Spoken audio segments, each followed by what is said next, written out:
Plant FAQs, Cordyline Red Sensation. When I grew Cordyline Red Sensation and Red Star side by side, I found the Red Sensation to have a more vibrant and intense red hue, which really stood out in my garden. The Red Star, on the other hand, had a slightly more muted, deep burgundy shade that was elegant but less striking. Both varieties were easy to care for, but I noticed that Red Sensation seemed to handle the intense summer sun better than Red Star. Red Star's foliage had a tendency to get a bit more sunburned in extreme heat, while Red Sensation maintained its color and health throughout the season. See more 25 species in genus Cordyline at monsteraholic.com. Is Red Sensation Cordyline a perennial? Red Sensation Cordyline is indeed a perennial. I remember when I first planted mine in the garden, I was thrilled with the vibrant color it brought to my outdoor space year after year. It doesn't die back in winter like some plants, which means I can enjoy its striking burgundy leaves all year round. Seeing it thrive and grow continuously over the seasons has made it one of my favorite perennials. How to propagate Cordyline Red Sensation. Propagating Cordyline Red Sensation has been a rewarding experience for me. I usually take stem cuttings in spring or summer when the plant is actively growing. I cut a healthy stem, remove the lower leaves, and plant it in a well-draining potting mix. Keeping the soil moist and placing the pot in a warm, bright location without direct sunlight helps the cuttings root. Watching new roots and shoots emerge from the cuttings always feels like a small victory in my gardening journey. How to care for Cordyline Red Sensation. Here's a guide on how to care for it and keep it thriving. Light. Bright light. Cordyline Red Sensation prefers bright, indirect sunlight. This will help maintain the vibrant red color of its leaves. Avoidance. Avoid harsh afternoon sun, especially in hot climates, as it can scorch the leaves. Lower light tolerance. While it prefers bright light, it can tolerate some light shade.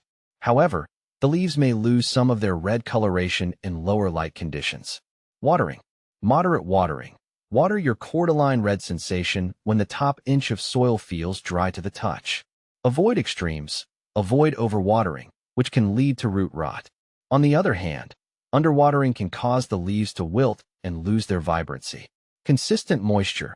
Aim for consistent moisture in the soil, but not soggy. Soil.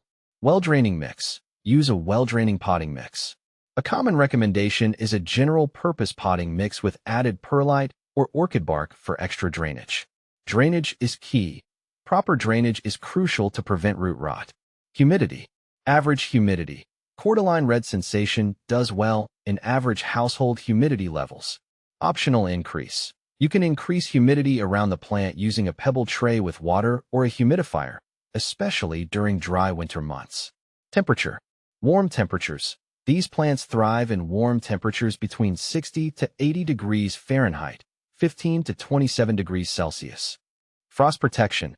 Protect them from frost and avoid cold drafts. Fertilizing. Moderate feeder. Cordyline Red Sensation is not a heavy feeder. You can fertilize it monthly during spring and summer with a diluted, balanced fertilizer. Winter dormancy. Avoid fertilizing during fall and winter when the plant goes into dormancy. Repotting. Rootbound check. Repot your Cordyline Red Sensation every 1 to 2 years or when the roots outgrow the pot. The roots should not be circling the pot excessively. Slightly larger pot. Choose a pot that's only slightly larger than the current one. Pruning. Optional pruning. Pruning is not essential, but you can trim back leggy stems or remove brown leaves to maintain a desired shape and appearance. Use sharp shears and prune during spring or summer. Additional tips. Wipe down the leaves occasionally with a damp cloth to remove dust and improve their appearance. Watch for common houseplant pests like mealybugs or scale insects.